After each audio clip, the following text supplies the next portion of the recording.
Tonight we have three agenda items. The first one, actually it says a presentation by Highway Superintendent Pat Stevens on townwide drainage. But Pat, I think you have some assistance on this presentation, correct? Yeah, I definitely brought some backup, some additional people that are heavily involved in that effort and that program tonight. So, Baton's with you. ready to go?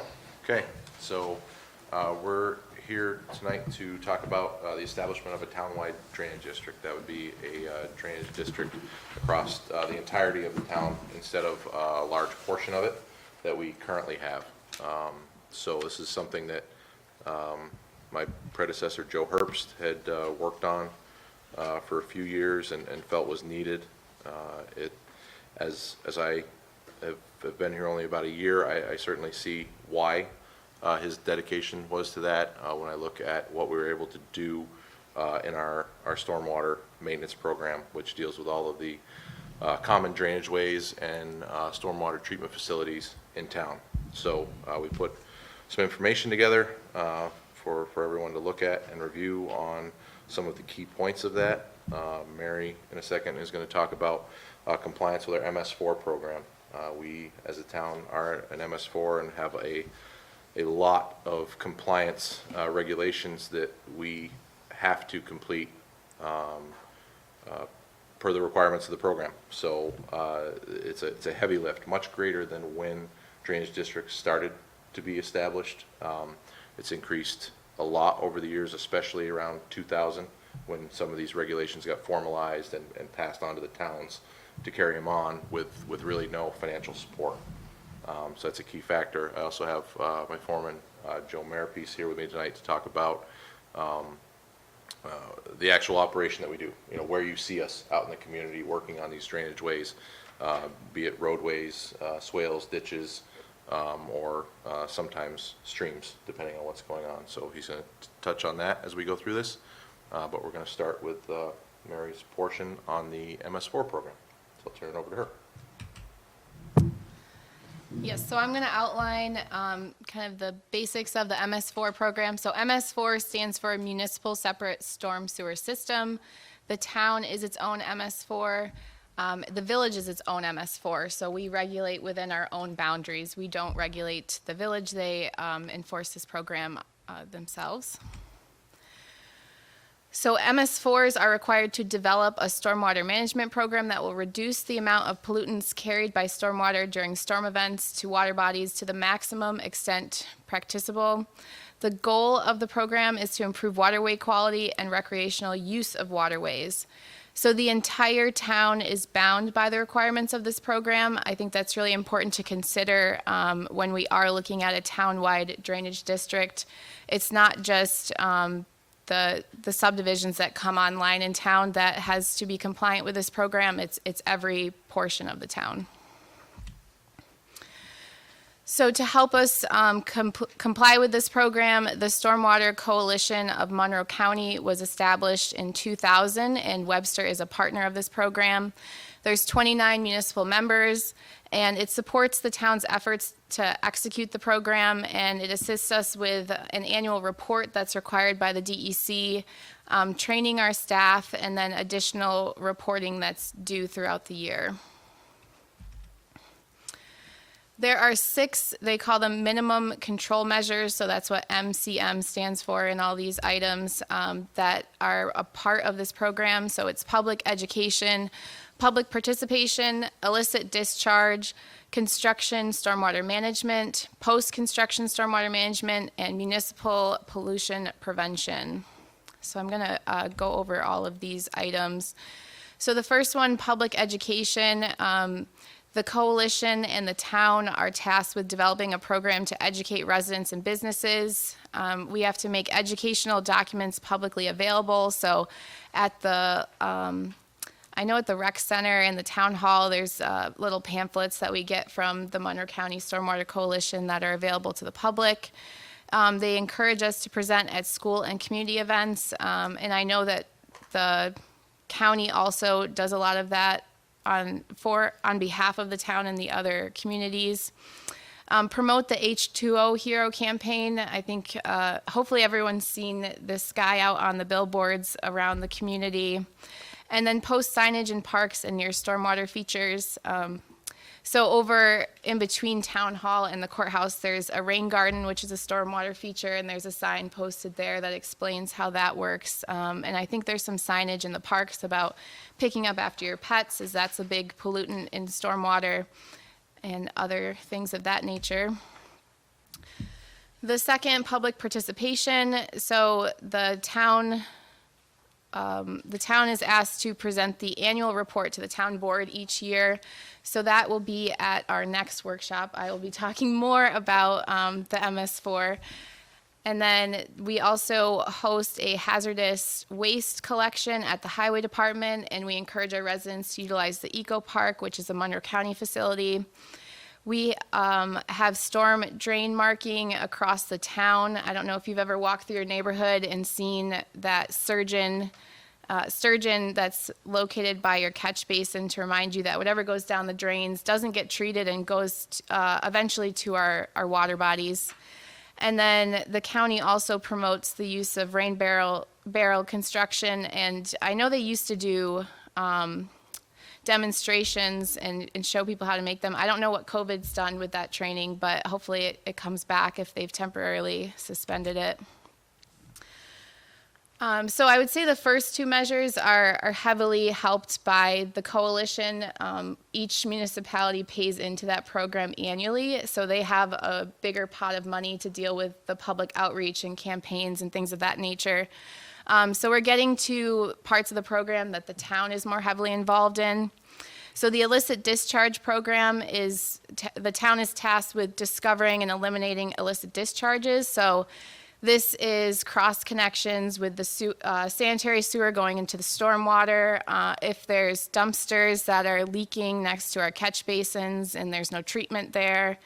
If there's painters that are just spraying off brushes and letting it go into the storm sewer. I actually witnessed a mobile pet grooming vehicle just open up their soapy water in a parking lot once and just let all of the suds and soapy water go right into the catch basin. Not in Webster, but in a town before that I was living in, and it just let it go down the drain. So I'm guessing they did that somewhat regularly. So that's something that we wouldn't allow. So we're supposed to inspect all of our outfalls, so that's any opening where a piped discharge is going out into a surface water once every 5 years, and right now the town of Webster has about 600 mapped outfalls. So that's over 100 that we're supposed to be inspecting every year, and we work on that. We were doing paper copy inspections. Last year we got trained by the county. They lent us a tablet to fill out an inspection and take photos mobily, so that was a handy tool that they were able to assist us with, and I think we'll continue using that this summer. We also train and educate our staff and public, and then maintain records of these inspections. We have them mapped in our GIS system, and keep record of any detections of discharges that were illicit and how we remediated them. The next measure is construction stormwater management. So this is the development in town, and Webster has arguably more development going on than some of the other towns in the county. So this is a little bit bigger effort on our part than some of the other members of the coalition. So we train staff on the permit requirements, erosion and sediment control, and the design standards that need to be implemented. We review the stormwater design and the construction controls when it's going through the permitting and plan process with the town.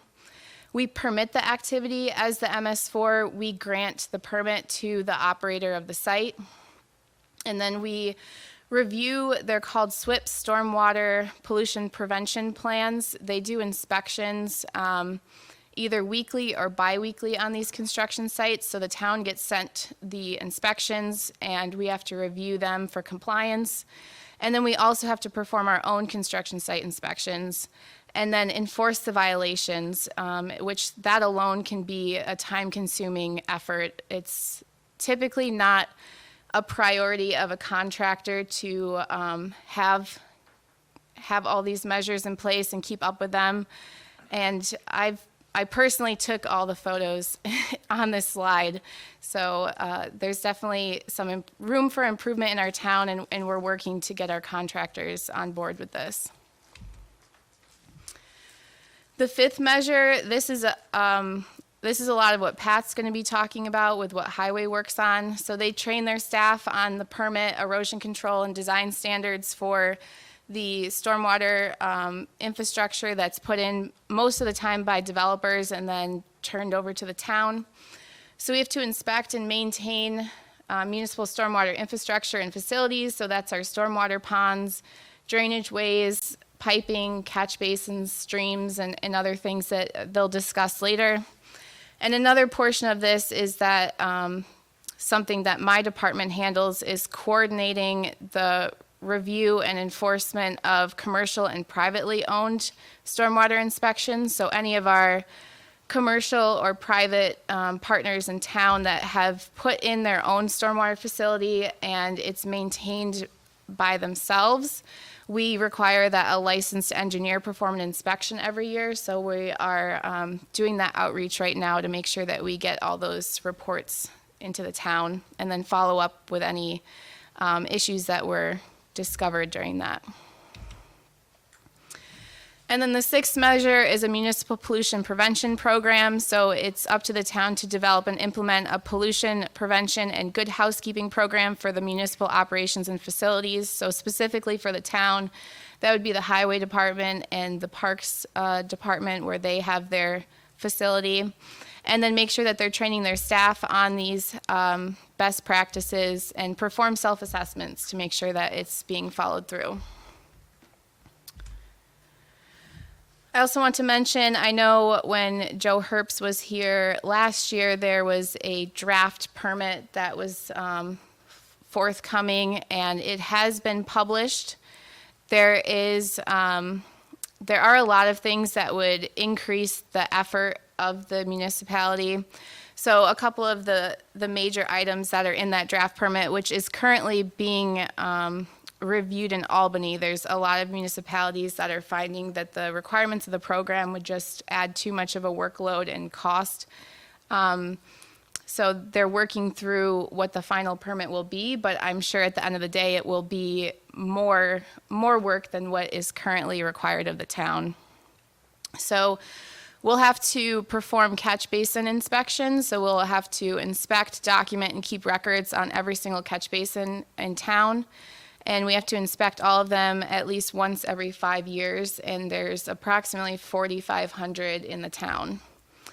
And so currently, I guess Pat would speak better to this, but I think that, do you do regular inspections or just as maintenance concerns arise?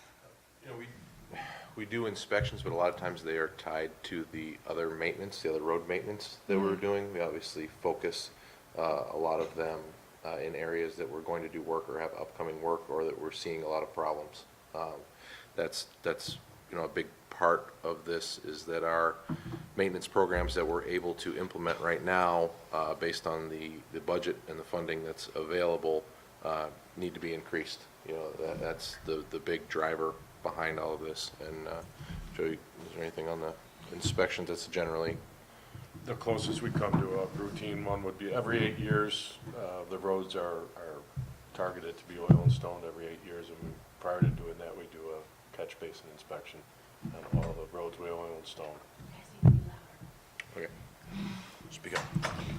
Every 8 years, we inspect the catch basins on the roads that we're going to surface treat. So right now, it's on an 8-year rotation, not 5.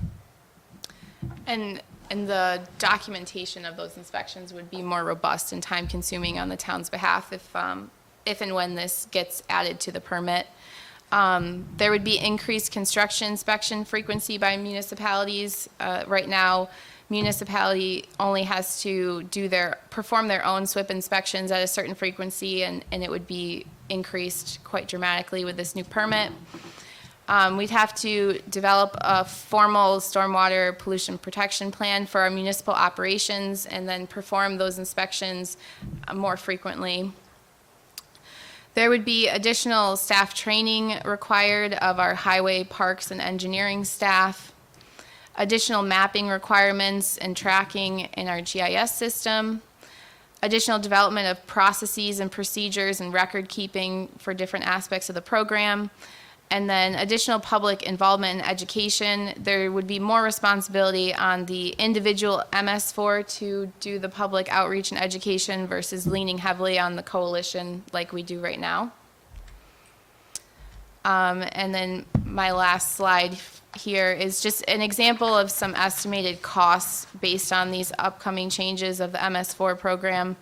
So to do the inspections of the catch basins, which is approximately $900 a year, I would estimate that being a $15,000 to $20,000 labor cost to do that. The increased construction inspection frequency, so that's going out to the sites, that's taking photos, writing up the inspection, showing where the disturbances and the practices are being implemented on site. That increase would probably be about $12,000 a year in labor for staff. If we had to hire an engineer to develop SWIPs for our municipal operations, and it would probably be $10,000 to $15,000 a site, plus an annual $2,500 to inspect it if it wasn't self-performed by the town. And then additional staff training. With the number of staff that touch this program, I estimated at about $6,000 a year. And then just keep making our mapping more robust and tracking more things in our GIS, implementing more, adding more data such as invert elevations and size of catch basins and things of that nature. Just putting an investment of $2,000 to $5,000 a year on making that more robust, which could be even higher depending on how much staff and time we have to dedicate towards that.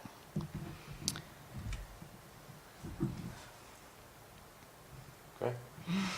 Thank you very much, Mary, for that portion. I'm going to take over this next section. So, you know, that last page there is one that starts to speak to the financial portion of this, which obviously establishing the drainage district will generate more funds for those. But right now, the funds that are generated by the large portion of drainage district that we do have established in town are primarily focused at the actual maintenance of physically of the drainage ways that you know, keep our roads from flooding, keep you know, the mass area of drainage functioning properly. Right now, all of those funds are directed at that effort, and we're still falling behind. You know, these programs, our maintenance cycles are much longer than we want them to be. The amount of infrastructure that has been taken on in the development of Webster over the last 40 years since they started putting these in is larger than the current fee and district can support. So the initial establishment of a townwide drainage district would allow us to improve those efforts. And then beyond that, we need to continue to plan for a lot of what Mary went over. You know, that last page there, that's a very, very new development. As I said, the initial implementation of the MS4 program on towns was back in 2000 when a lot of regulations came up. Now that's going to be increased even more. So there's additional planning that needs to continue to be done on this topic, but the establishment of the townwide drainage district, it really is the first step. So with that, the section I have here is, you know, the purpose of a drainage district is really to fund the MS4 requirements of the MCM 5 portion, which is the portion that we, like I just said, is most of our funds are targeted at right now. They're the post-construction stormwater management that are imposed by the federal government, EPA, and New York State DEC. The execution within that is to maintain common waterways and infrastructure. That's roadside swales, catch basins, basically anything that conveys water to our receiving waters, which in our case is Lake Ontario. So those are the things that we're doing. Reviewing maintenance and commercial treatment facilities, which Mary touched on, reviewing new development plans in conformance with state standards. Staying strong on those efforts there of reviewing new commercial development and making sure we're bringing on our contractors, our developers in town as partners in this is a huge part of this.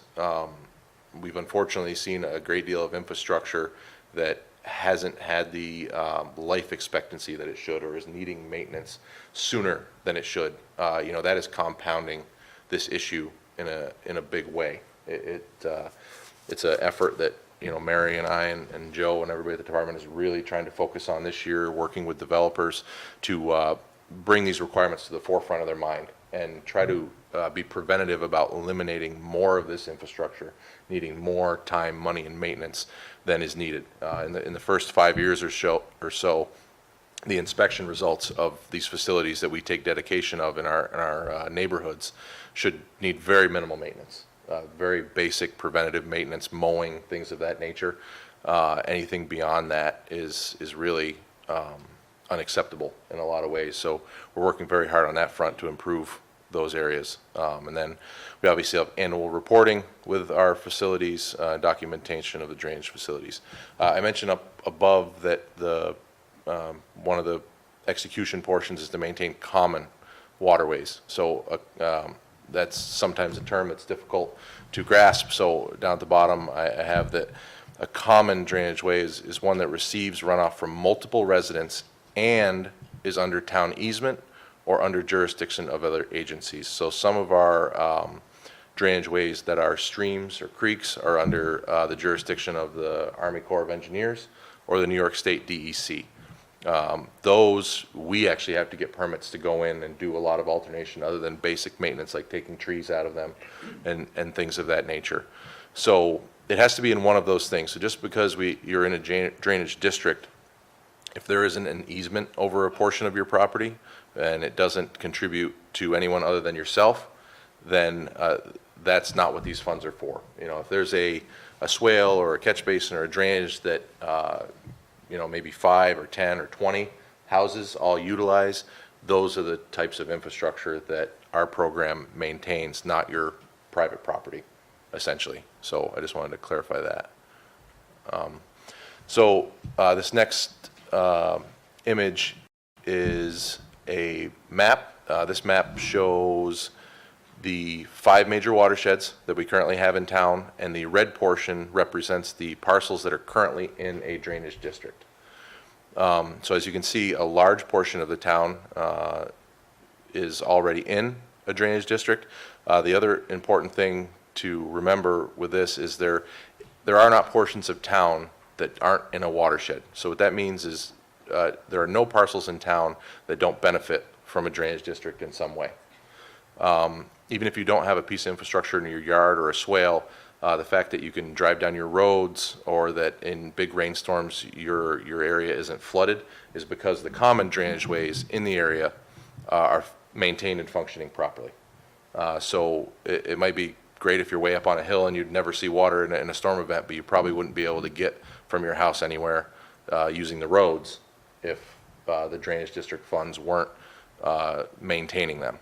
So that's a important thing to remember. A lot of the larger portions on here actually that don't look like they're within a drainage district. Some of them are large parks, common land, things of that nature, not residential areas.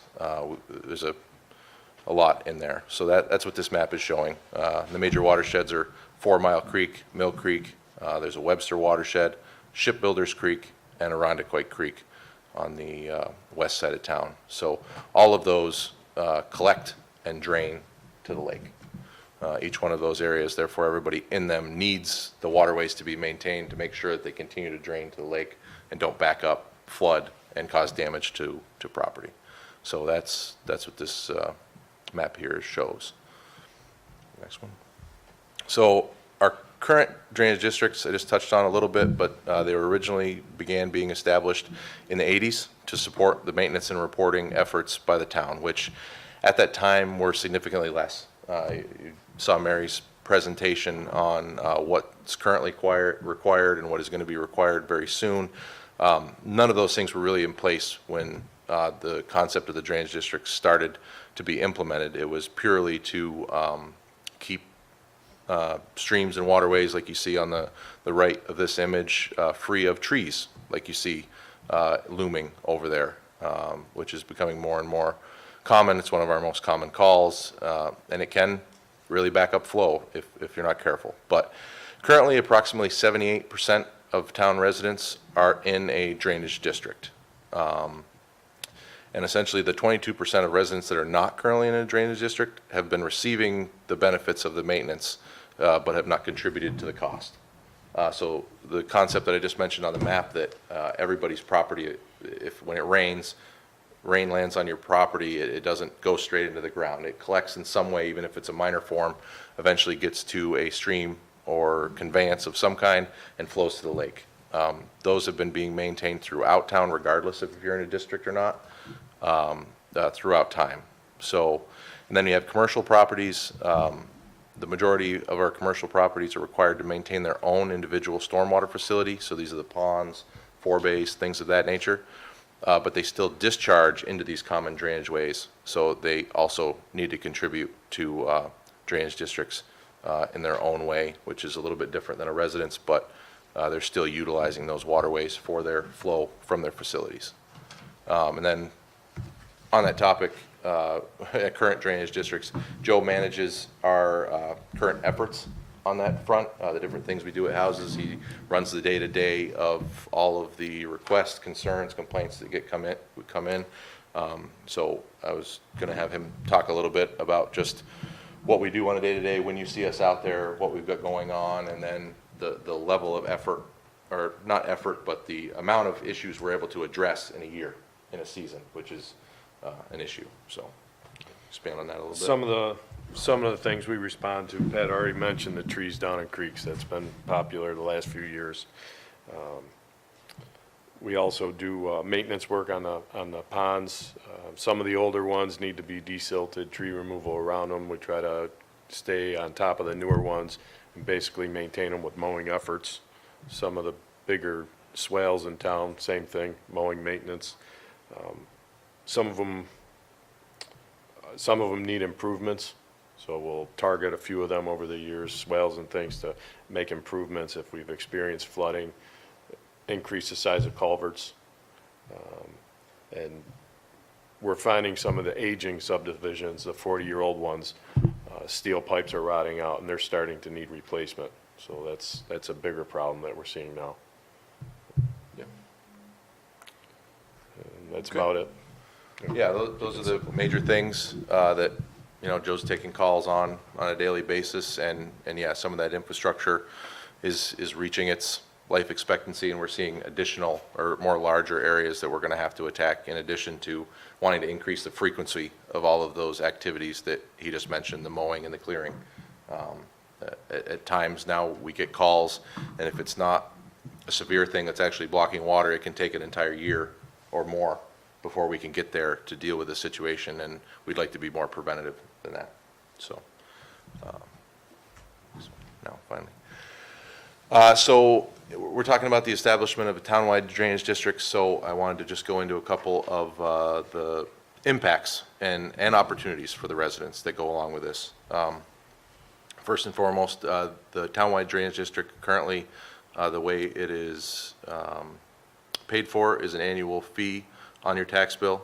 In 2021, that fee was $42 per household, or per tax bill, which is just a flat fee for each individual tax bill. And again, 78% of our residents paid that in 2021, or were billed it. I can't speak to exactly what was paid, but they were billed it. So that is what the people that would be incorporated into the townwide that currently aren't would be looking at as an impact.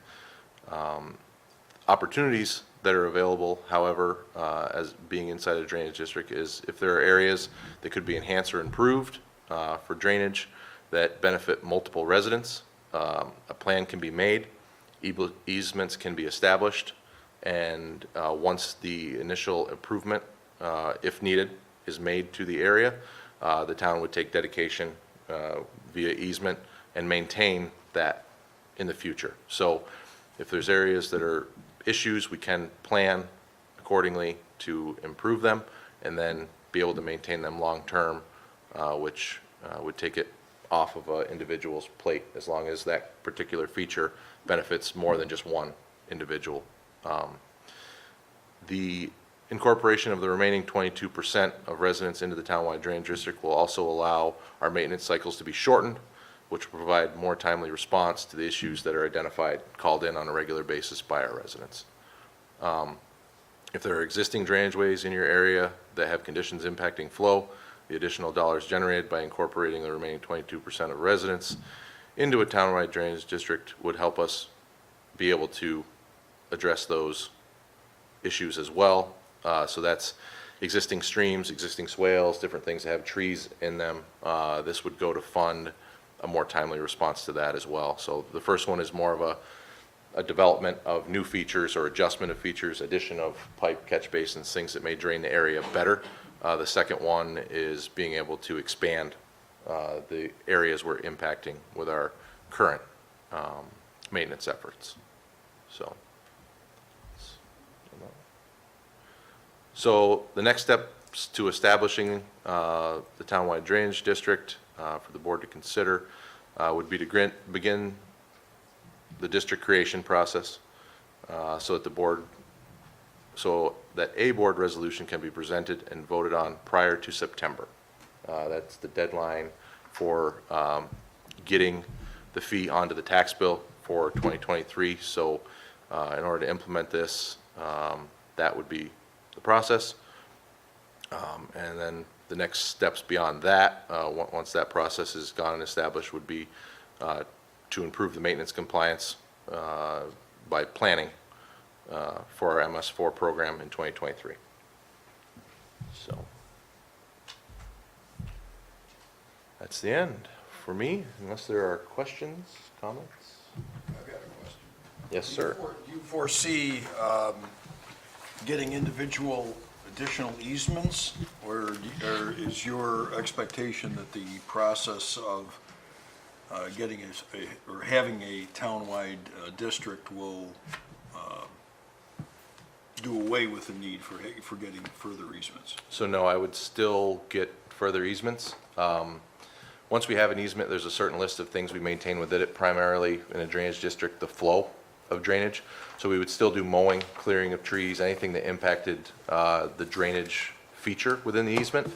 To open that up to all portions of the property and not need easement anymore, I think would be not the goal of this.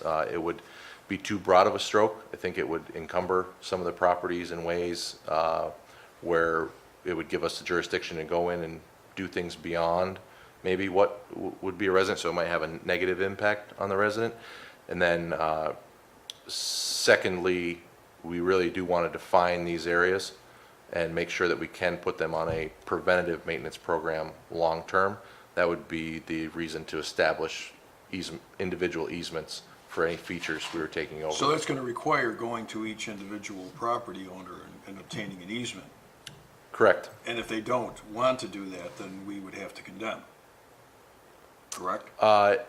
So in general, yes. So if there was a condition on private property currently that was negatively impacting multiple residents, we could implement that process to do it. Primarily, most of the things I see are areas that are currently wet or not draining well, where the residents would actually want to improve the drainage.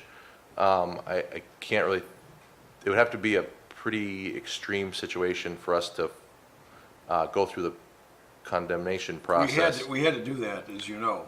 Yeah. A few years back, yeah. Yeah, but that's, I think, kind of a unique condition. I wouldn't want to set up the district based on a more rare situation that we may see here and there. I just don't see that being a common occurrence where we have to do that, where there'd be a privately owned Well, piece of property. it would be nice not to, but what Yeah. I'm saying is obviously you can't control. You have 22% of the homeowners, which is 9,000 plus. Sure.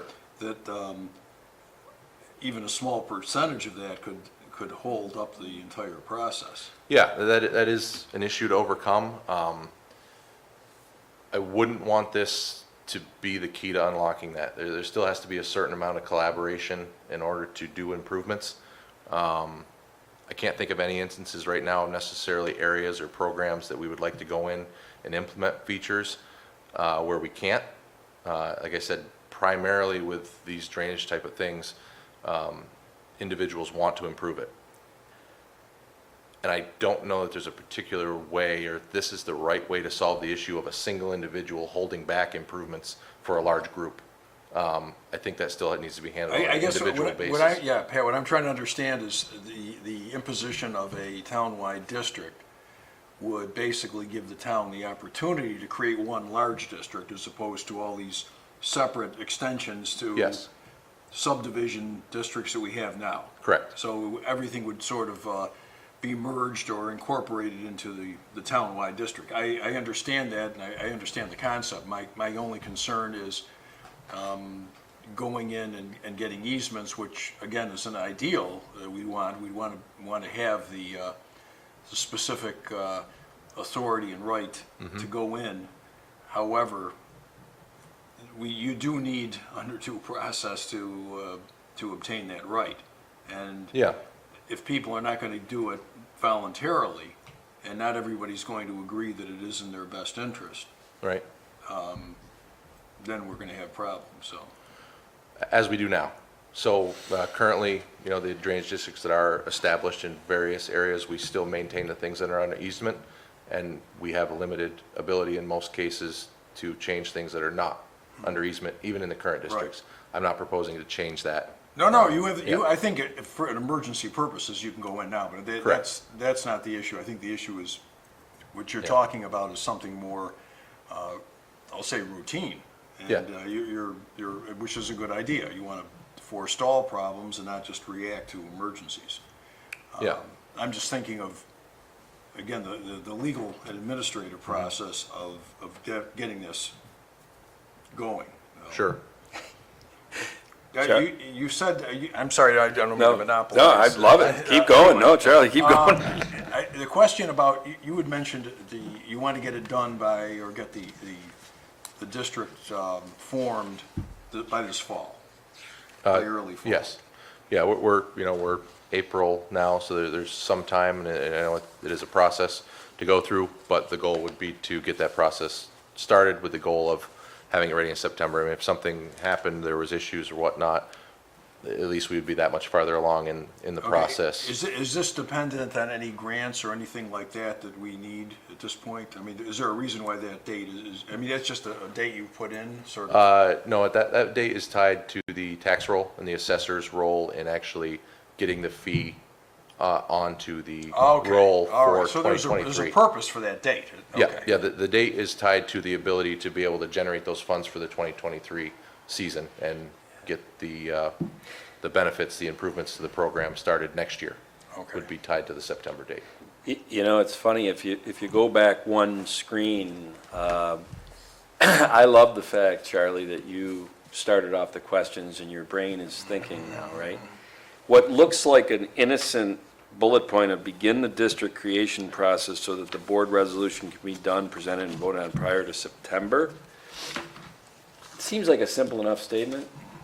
Between May and September, Charlie, I think you're gonna probably have a lot of research or work to do, maybe, because I really don't know at this point, what is the process from May 1st to September 1st, which is, I think, a 4-month period, legally, to do this. I know it probably, the end of the process is some type of resolution, establishment of the district, town, local law.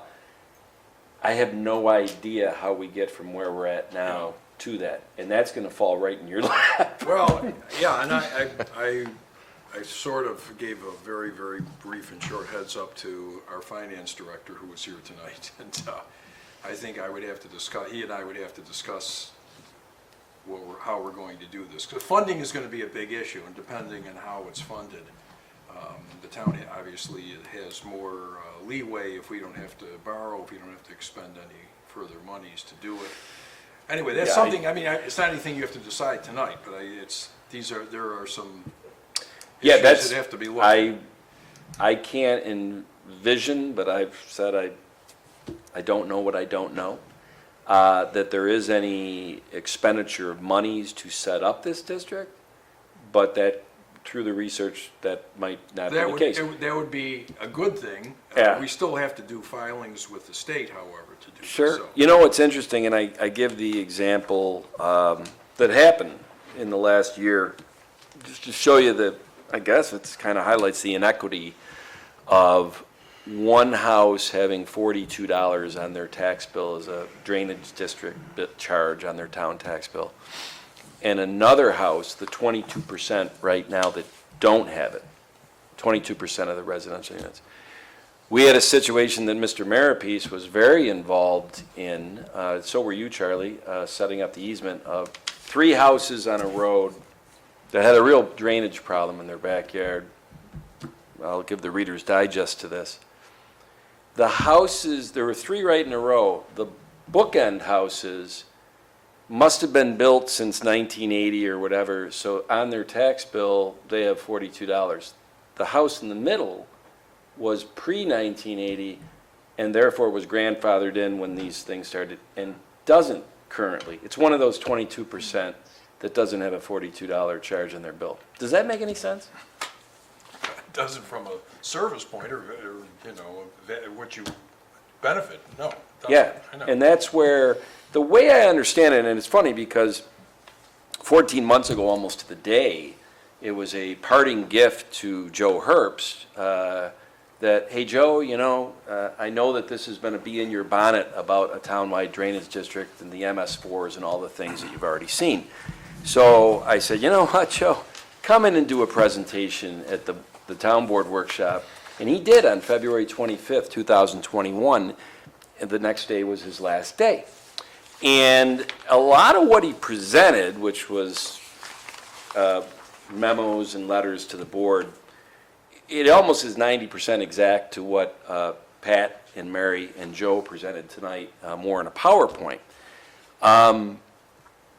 So it's interesting because if you go back to the tape of that meeting, I think the town board at that time, you know, I just remember them saying, wow, you know, when you look at the fact, if I remember correctly, that when drainage districts started in the 80s, and I'd have to go back and tell you whatever, but the existing developments, existing homes were grandfathered in to not be in a drainage district, to not have that charge on their tax bill.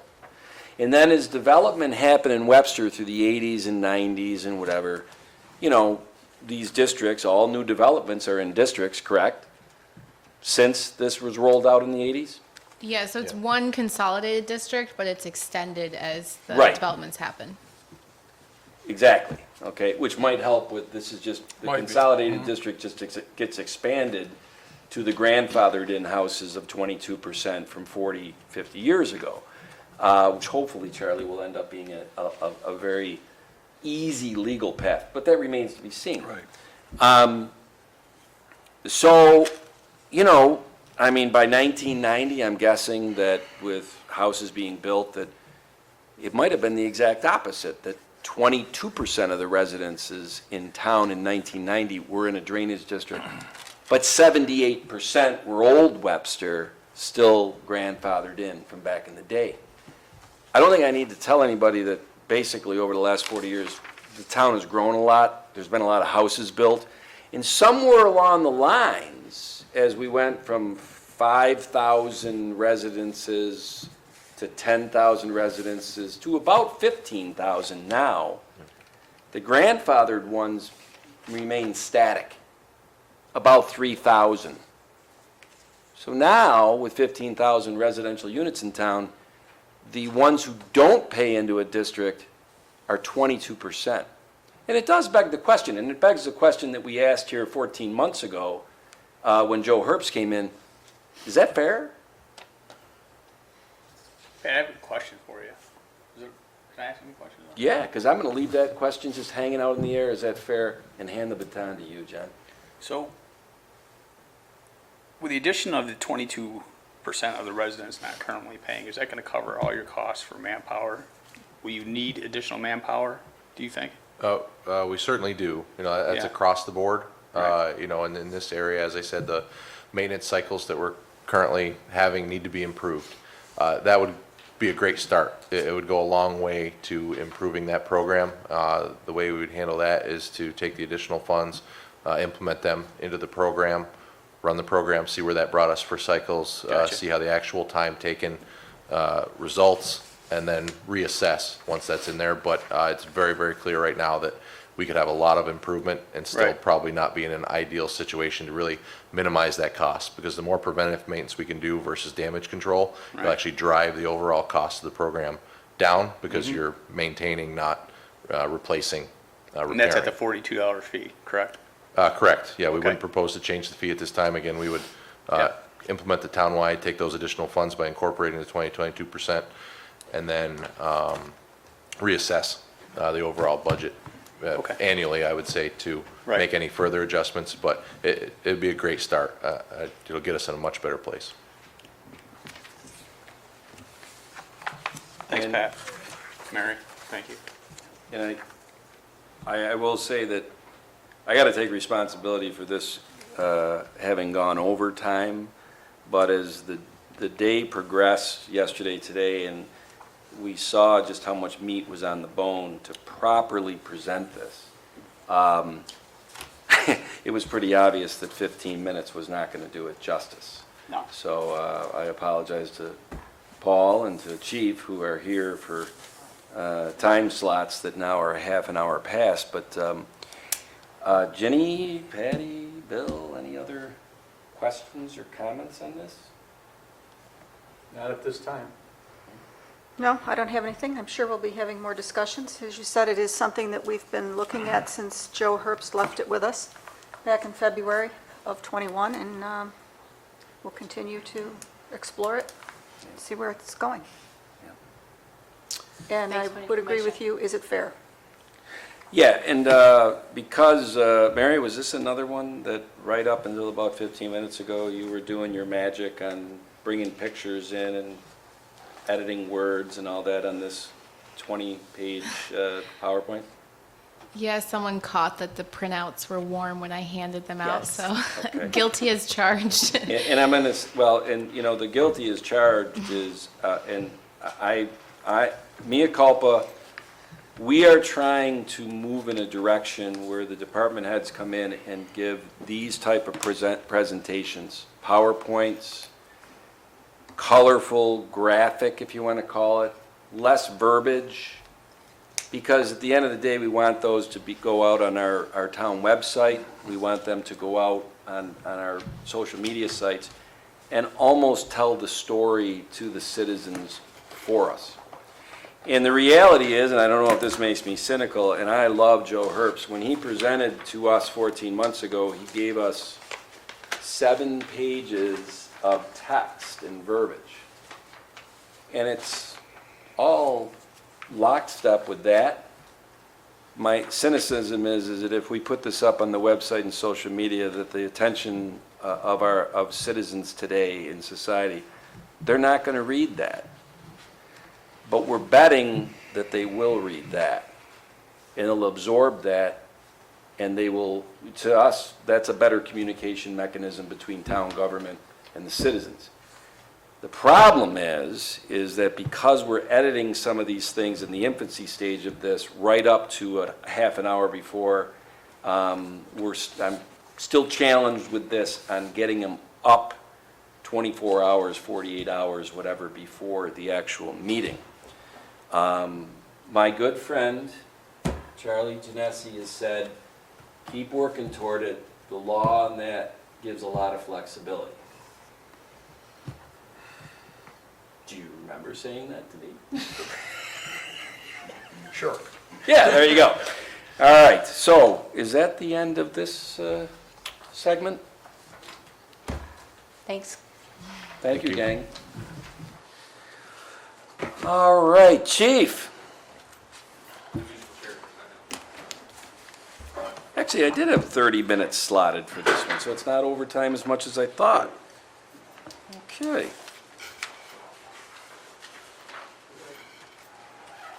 Good night, Joe. Thanks for being here. Thanks, gang. Bye-bye.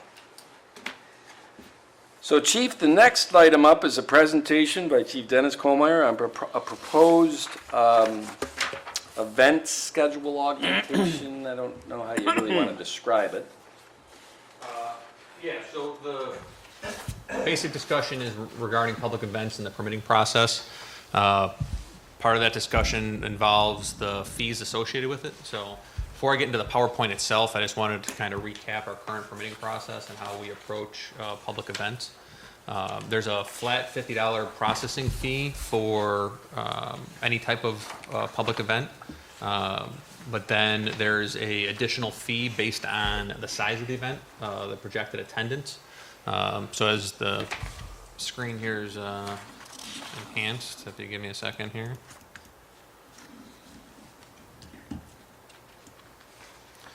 This section down here on the screen is what I'm referring to, where the size of the event incurs additional cost for the person hosting the event. One of the concerns that I wanted to bring to discussion is that approach doesn't necessarily reflect the resources that are required for a public event. If I put it in the context of, if I'm going to schedule a marathon that covers 26.2 miles and only have 50 people run, it's still a large number of resources as if I had 400, 500, 1,000, 5,000 people run. So it doesn't necessarily reflect the resources that are allocated to an event. It just kind of approaches it from a recognition that larger events may require additional resources. So I just wanted to kind of cover that prior to getting into the PowerPoint. In reference to the PowerPoint, I took it to heart when you said a few slides with few words. There's only 3 slides, so there's not a lot of verbiage. So before we got into discussion on how the town would like to approach addressing the charges that are fees that are associated with public events, I wanted to put it in context of how other towns are approaching it in Monroe County. So I did a survey of the other police departments in Monroe County and how they approach events. So as the graphic here identifies, every other town, including the sheriff's department who covers the towns that don't have their own police department, do charge for law enforcement resources that are assigned to events. There is some variation, though, on the type of organizations and events that they have fees for.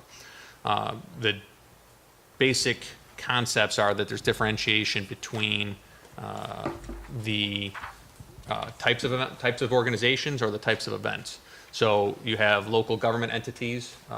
Those could be fire departments, they could be school districts, they could be towns and villages from the sheriff's department's point of view, where they wouldn't charge for providing services to those groups.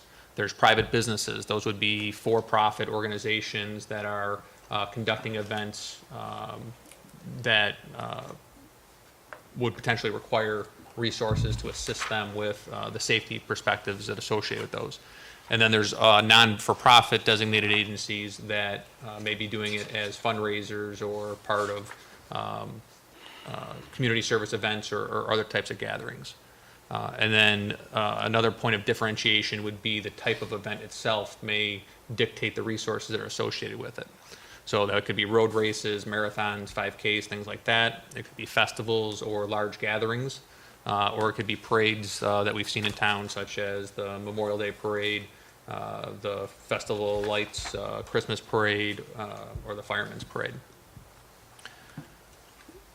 When we talk about the resources associated with these types of events, I just want to put it in a little bit of context that I think historically we've looked at that from a traffic control point of view only, and that is definitely a large portion of it. We talk about traffic control from a safety perspective, but we've also seen the need to assign resources to large gatherings from a intentional actor point of view. When you look at what happened in Wisconsin at their Christmas parade, where somebody intentionally drove into the crowd to inflict damage, when we've seen other gatherings of people that have been targeted by violence, those are things that we now assign resources to those events to have an armed officer present in case there are those kinds of bad actors or intentional acts of violence that are committed. So this isn't just a conversation about road closure and controlling access to events. It's also about having resources on site that can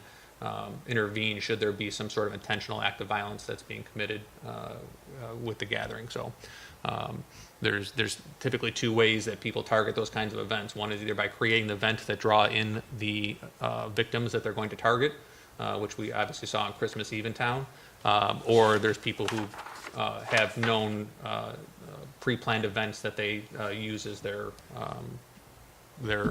planning event for their targeted violence.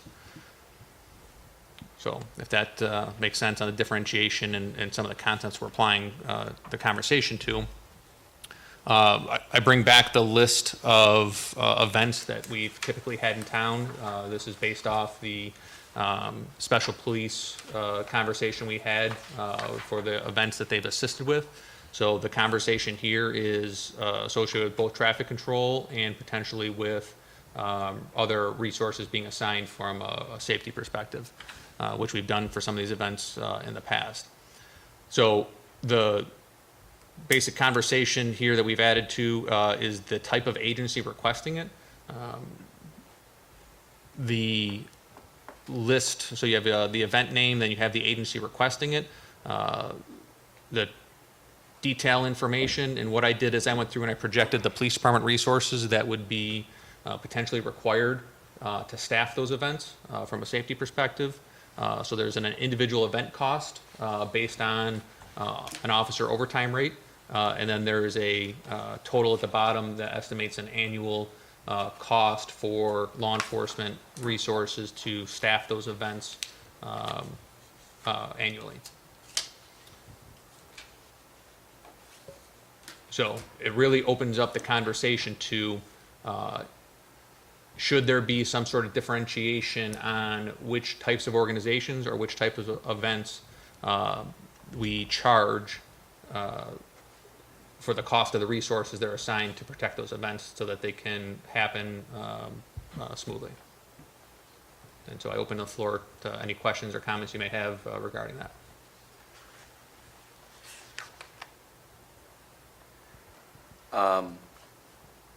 Okay, well, I'll tell you what, and Chief, the page of the special event permit application, you know, I've seen this page before, and it never resonated to me that in the bottom right, the metric of the attendees as being the driving force behind the increased fees. The way you explained it using the marathon that covers 26 miles but has 10 runners, still needs a lot of resources versus, you know, whatever. The nice thing about that metric is it's a pretty easy one. It's pretty tangible, right? Yes. As you move into this discussion and you know, what to charge up front or, you know, differentiating the different activities, it becomes interesting. Yeah, which is one of the reasons why I didn't go through and try to project based on the type of organization is I wanted to have the conversation first on, Sure. on seeing what the board's intention would be before that kind of number was put together, because it would require going to some of these organizations and trying to determine whether they are for-profit or not-for-profit, or there's a differentiation between types of local government, whether it's a school district. There's some conversation with the fire department. On the surface, it seems like a local government, but some of those events may be associated with the association, not the actual district itself. So I think there's still some nuances to some of those conversations that probably should be discussed at this level before we reach out to organizations.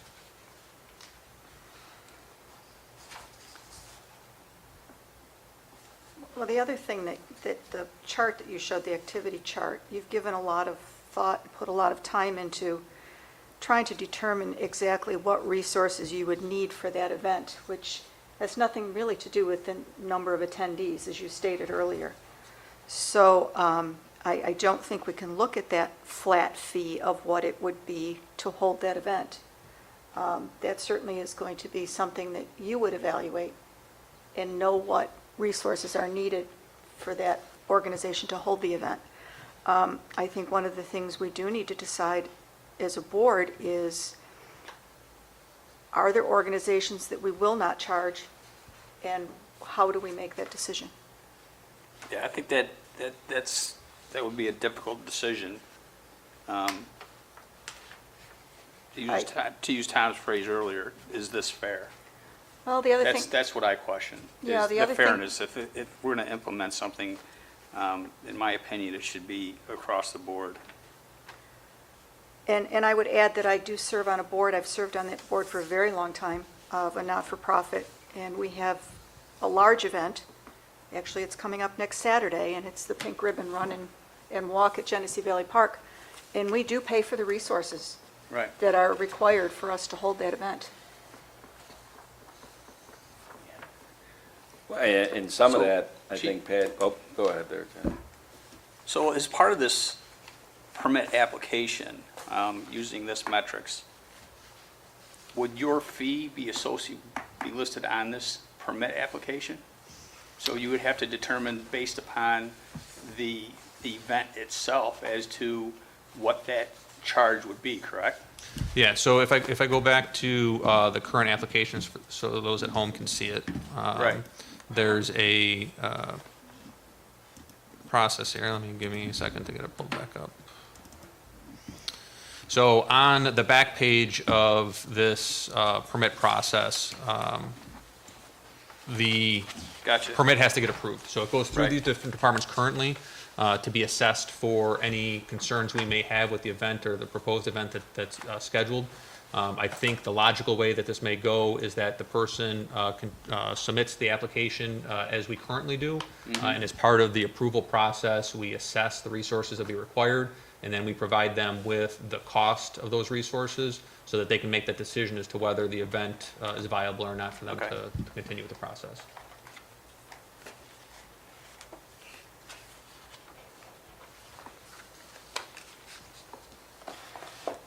Yeah, it's, just, and John, I really agree with you on that, but we're talking about, just so we're on the same page, events that are for outside town government, like, are we on the same, like, when we Yeah. have summer celebration, that's Right, it's a town thing.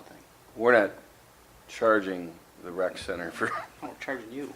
thank you, Jen, then we are on the same page.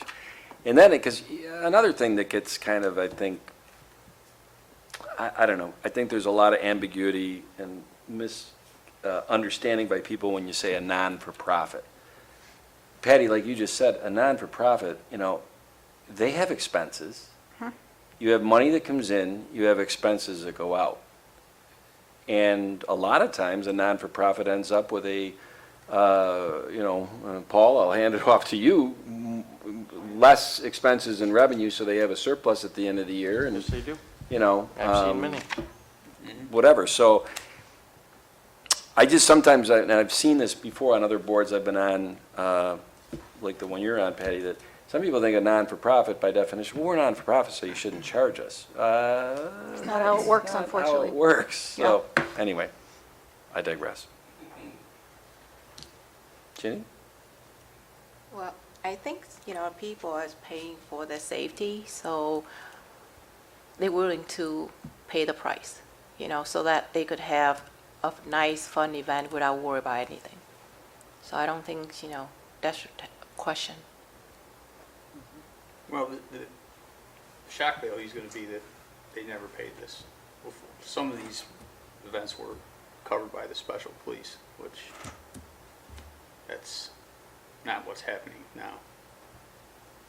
Although, I believe that the school district, do we charge the school district when we cover some of their football games at their request?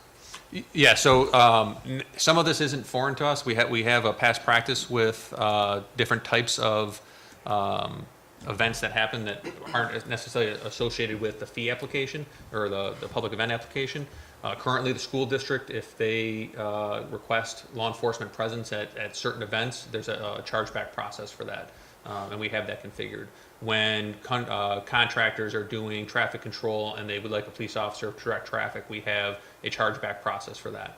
Okay. If we've done this seasonally at Wegmans for traffic control, we charge them back. So we've had this process in place for specific instances, but we've never had it as part of a structured event. And Like you mentioned, a lot of that was because we had special police to do the traffic control, which was the primary concern. Some of these events, though, we still put officers. Like the example of Turkey Trot, there's a large concentration of people in a confined space. We put an officer down there as a armed presence just to make sure that there's no bad actors or intentional acts of violence. We've done that at other public events where we know there's going to be gatherings, Jazz Fest, summer celebration, things like that. So the public safety approach has been the same, but we haven't been consistent with the approach of how we permit the process. So there's definitely the format there that you're referring to. Okay. And Chief, and I'm glad, John, that you said that in the past we had the special police do some, not all of what Right. you'd be doing. And, without dragging that history back up, even as recently as March 24th at our town board workshop, Chief, you came in here and showed this is where we're at in the process of trying to figure out a new organizational structure that replaces the special police. And 2 out of the 3 options are paid. So where you have that same chart that you have up there as a point of reference for how much it would cost police overtime, you could bring up the chart from March 24th to show what that would cost us if we go with the option of a paid, the successor organization to the special police, either paid as peace officers or paid as non-peace officers. So I almost look at this as that this is a mutually exclusive, agnostic approach. Whether the resources we're going to deploy in the future, if we go to this, is our Webster Police Department, or it's an organization that we're still trying to vet. If it's a paid organization, we either got to increase the budget by that much money that used to be a free resource by the volunteer special police, with no recouping of that increased budget expense. Or we look at this and say, well, here's a revenue stream, a fair revenue stream. Yeah. And I think, as Chief showed, one that really the town of Webster is kind of the last of the municipalities not charging it. There's a feeling potentially out there, and my wife runs a lot of events, and the Turkey Trot's awesome, right? The Turkey Trot is fantastic. Yellow Jacket Racing, non-for-profit or not, I don't know. That's a big revenue producer. So how will they have a culture shock or a sticker shock if we do this and all of a sudden the organizers of that event find out that the number of miles covered and the resources, whether the police or the new organization that we're still trying to vet, if they're paid, would it be the kind of sticker shock that all of a sudden chases them away from doing that in Webster? I'd be surprised if it did, personally. Well, I look at the projected possible cost of that, and I can't imagine that it would, No, given right. the expected revenue of the event itself. Patty, I think they'd be like, well, we're surprised it took this long until something like this came Well, up. it's exactly, the other towns have been doing this for quite a while, and Right. while we certainly want to host all these wonderful events, we don't want to be the town that's hosting it because we're not charging, but our residents are having to pay for it through their taxes. And that's exactly what it is. So.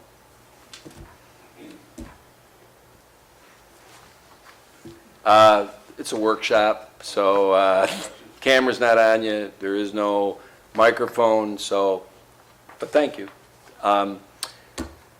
Chief, board, any other comments, questions here? Thanks. All right. And last up tonight is just a follow-up, I guess I'll call it that, to 2 weeks ago.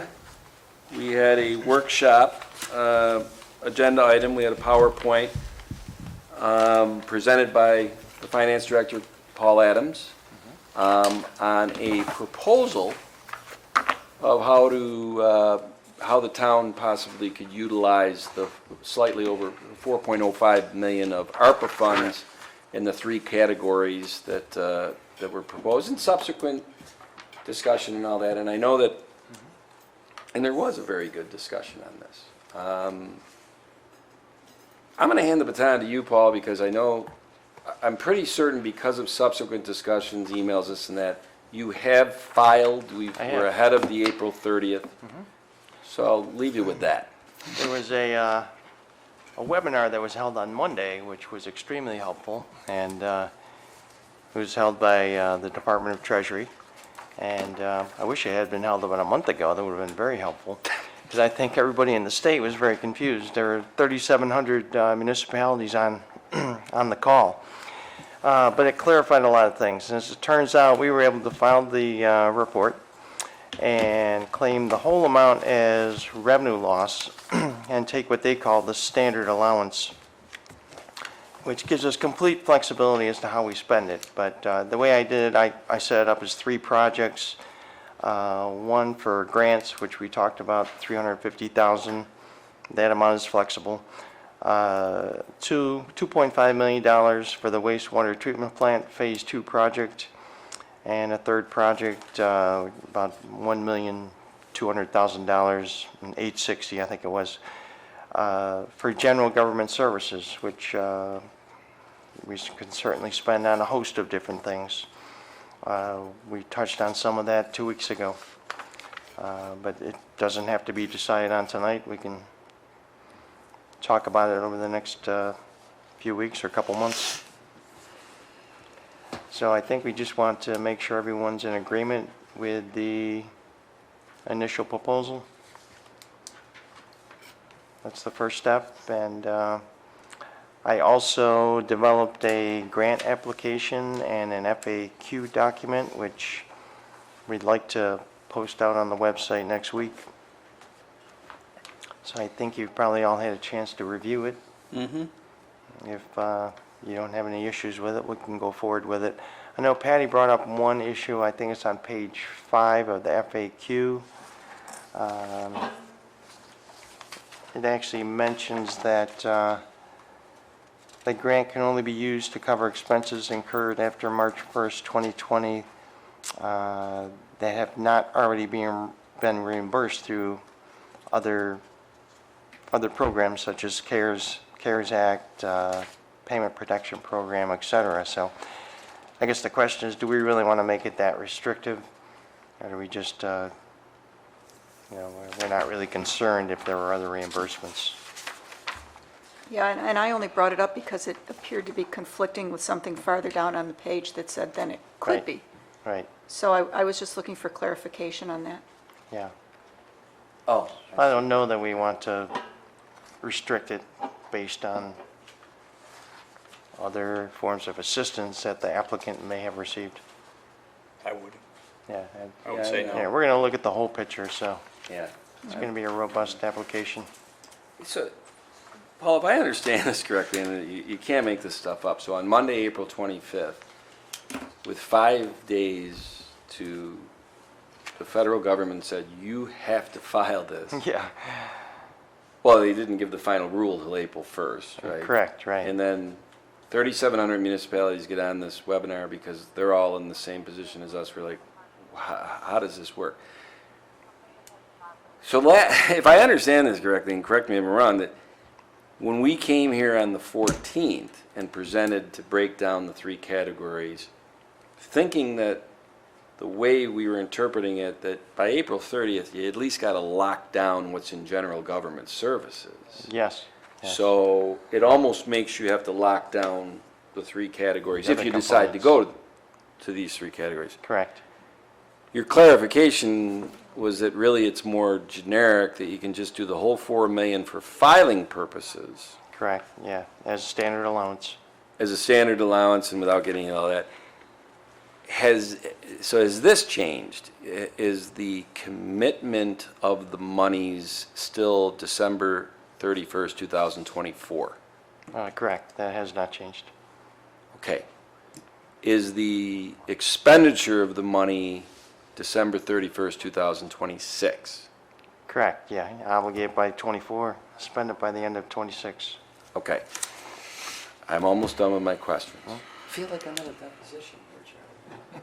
A nice one, though. So were you at least put in, based on the spirit or whatever of how the board has been talking about this, here's what we're thinking about for the 3 categories. Category 1, in no particular order, but there's a reason why I'm doing it in this order. I'll do it by the size. Sewer is $2.5 million. Sewer is a town government function. Correct. A town government function that whatever we do with that in expenditures has to be done by either the budget, taxing our residents, getting grants, or utilizing this ARPA money. But it's a government function, town government function. 1.2 million is category 2. That is general government services. Runs the gamut. You had the PowerPoint up here the other day. It showed IT infrastructure, the comprehensive plan. I mean, we could go on and on, right? Sure.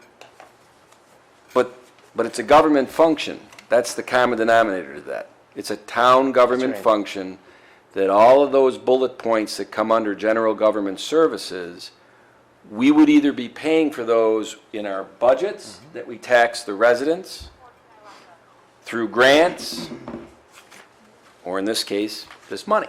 Yeah. In the third category, which right now we have slotted at $350,000, is a category that I think we're going to probably do the most discussion on tonight, of going to agencies, entities that are outside of town government, non-for-profits or whatever, but that's based on this FAQ and all this. What they do is for the good of Webster residents. That's right. I could list down off the top of my head about 20 different agencies and entities like that.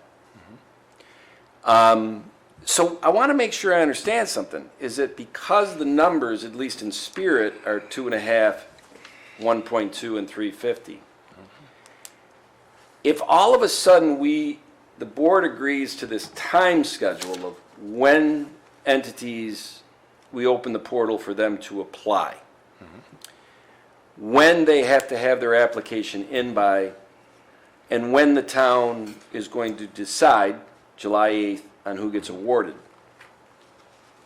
Am I right in assuming that you're saying that if we decide based on the applications we get and what situations these entities have had and we discern, could we award an aggregate of 400,000? Yes. Does everybody understand that? It's flexible. It's flexible. Or 500,000. Or 500. Well, geez, thanks, I John. just had to throw it in there. Or, if you want me to be the Dutch uncle, No. we might see that nobody's really qualified for this based on need, whatever, and we only give out 200,000. Yeah, might do 200. And if 250. it's less than 350 or it's more than 350, this is simple math, then the 2.5 million for the sewer, the 1.2 million for general services is dollar for dollar affected by that. Right, right. Okay, I think this will become clear once we get through the grant process. okay. Yeah, in So the next few weeks. it looks as though, you know, and I appreciate that you got out the FAQ. Right now, if the town board has looked at this, and I appreciate that maybe they haven't, because this thing, just like Paul said, this is coming fast and furious. I hate to say typical government, but April 1st was the final ruling.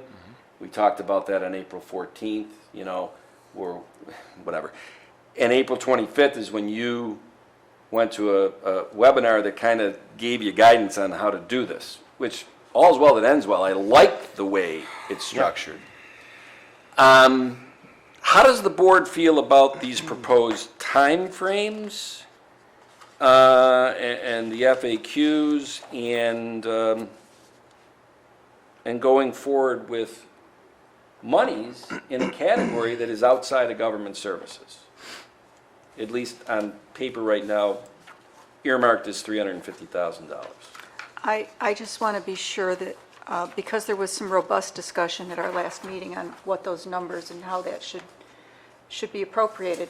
I just want to be sure that we do have board consensus on an approximation of the numbers as you just stated them. I know that it was something that was proposed last time, and there was, as I said, robust discussion on why it should be something different.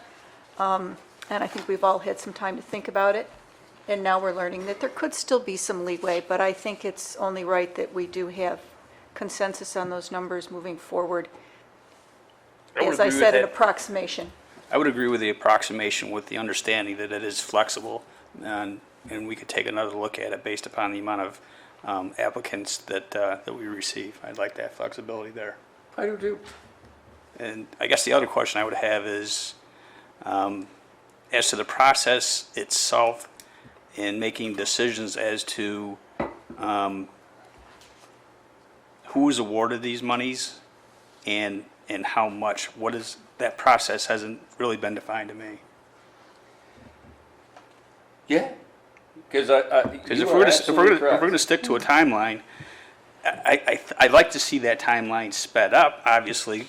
As I stated before, a lot of these 501c3s could utilize these funds sooner than later. And I think the sooner that we define the decision-making process, and Paul, you did a fantastic job with this application, very comprehensive. Thank you. Fantastic job. I just don't want to see these applications come in and then they sit for a while. So I'd like to set up some sort of, understand what the structure will be of making these decisions. I think the biggest things we have to decide is there's going to be a subcommittee. But as far as the timeline is concerned, I think the timeline is spot on. I agree with you that these organizations have needed this additional funding for a while. But for those who haven't realized that there could be this grant process, they need time to pull all this information together. And honestly, I don't think it's a lot of time that we are giving them.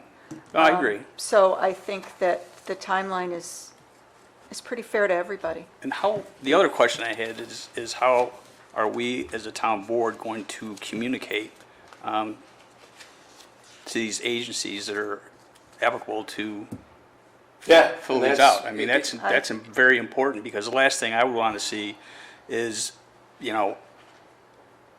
someone or a business or an agency that could have submitted an application, for some reason didn't get the word. Yeah. And then we close out the grant Right. for application process. So that's No doubt. very important. Big time. And you know, it's funny, John, because where I agree with Patty that the timeline, I think, is spot on for a lot of reasons. And just, there's only 3 tangible dates here. Right. May 2nd is when the portal opens up. Now, that's Monday. It's Thursday. Yeah. So Friday, Saturday, Sunday, Monday. That leads to your question, like, I would, I'm a big communication person. How do we get communication out to all the potential 501c3s, nonprofits, agencies that are non-town of Webster government, so that they're aware that between May 2nd and May 31st, they can apply for that? It's a great question. I have some ideas on it. I could write my article for the May 4th Supervisor's Corner that goes on our website and all that. Karen, who's behind the door, I'm sure she's salivating with ideas on how to blast it out on Facebook and all that. Kim Doyle and myself, who deal with all these different agencies, and I really don't want to name names right now. Right. But in the last 28 months since I've been supervisor, I've gone to a lot of board meetings of non-for-profits and agencies in Webster that service Webster. So I think we will be able to have a robust way to get the word out there. Because I agree with you, John, the last thing I would ever like to hear and see is that someone walks up to us on June 3rd and says, we're an agency that helps a lot of Webster citizens, and we didn't know about this, and now the portal's been closed. Now, once May 31st comes, now we've got until July 7th to vet those applications. I don't know if one will come in or if 50 will come in. Now, I have some ideas on a subcommittee to vet them, but I'm not going to get into that right now. The beauty is that because this is kind of a fluid thing, we're having the changes, all that, I would think in the next week or two, we need to, as a board and whatever, come up with what that process is gonna be. Who is gonna be that subcommittee? How then are they gonna come to the board so that the decisions can be made by July 7th? Right? I don't think that has to be decided tonight. So you're saying that your vision is that we'll have a subcommittee. Subcommittee will review the applications, discuss amongst themselves the merit, make a decision as to how much money they should be awarded out of that 350,000, or if it's going to be more than 350,000 based upon their review of the applications. They will then bring that to the board for a full vote, correct?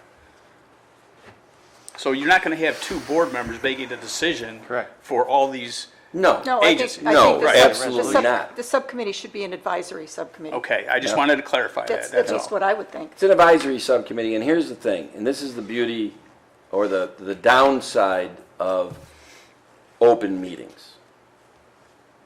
You think we could come in here at an open meeting and start to have discussions about an entity's financials and all that stuff? Of course not. So that's why I would love to, I want to set up almost, Paul, like, here's some tangible metrics.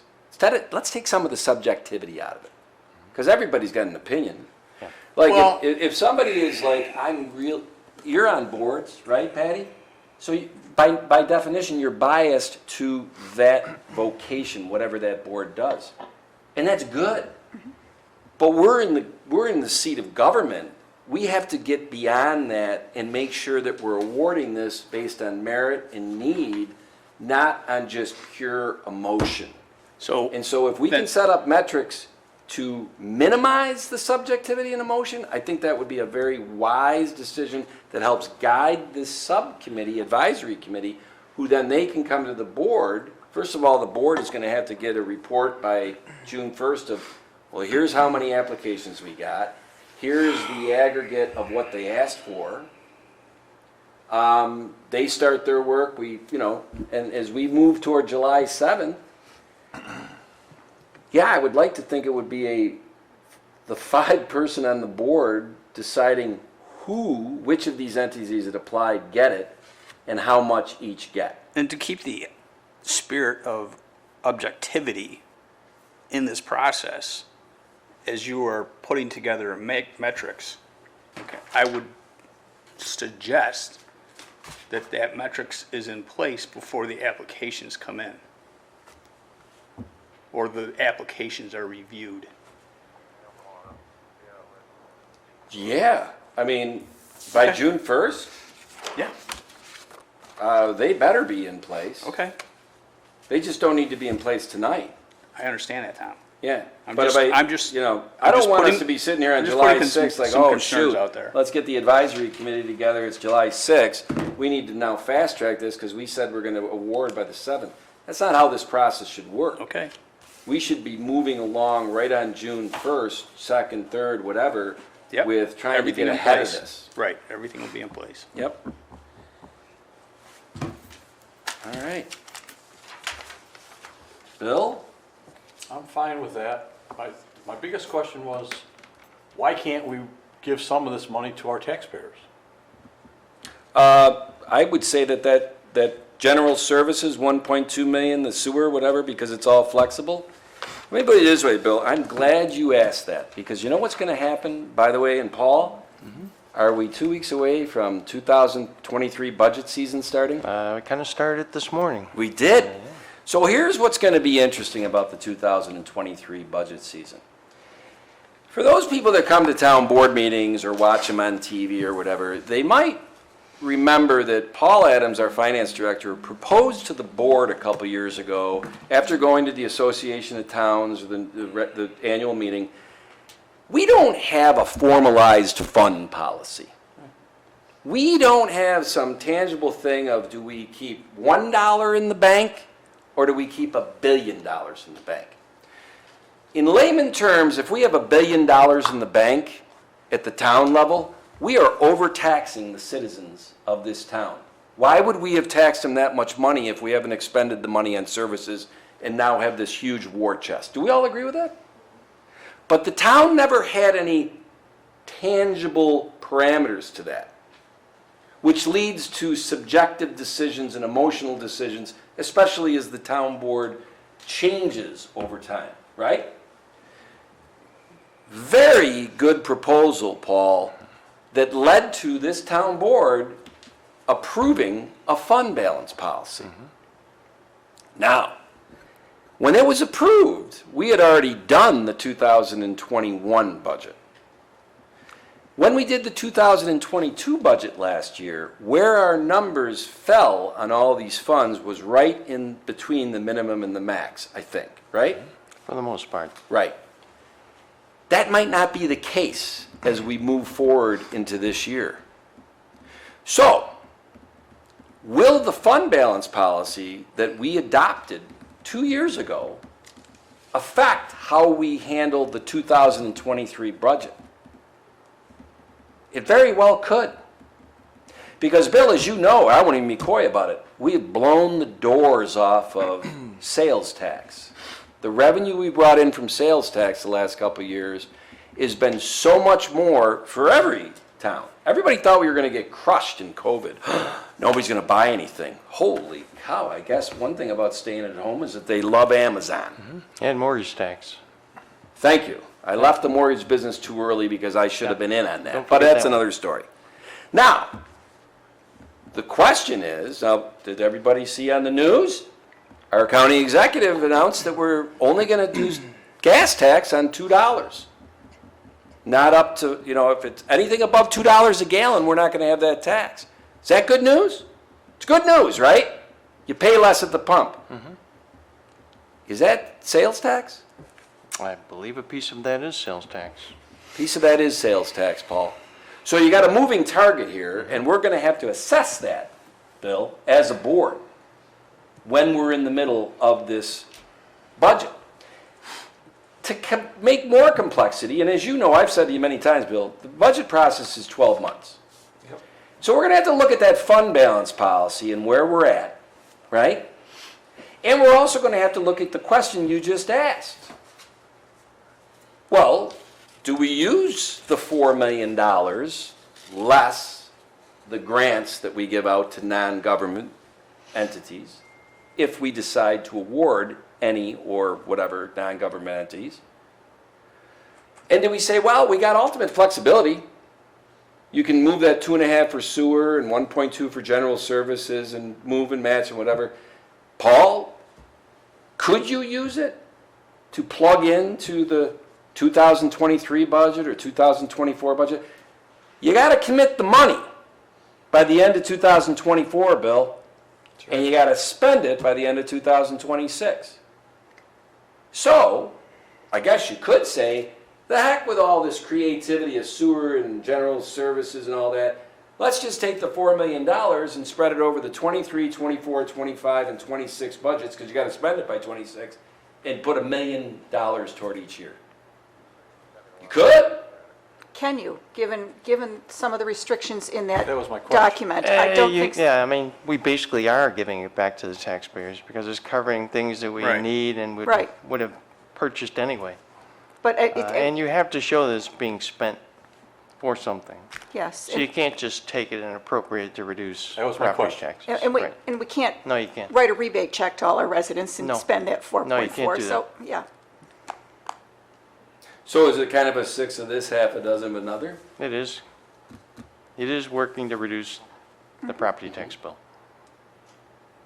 And the interesting thing about that, and Bill, I know that was your question, is that in a lot of ways, I mean, and I've talked to some other towns, I don't, if you want to ingratiate yourself politically, boy, that looks really good, doesn't it?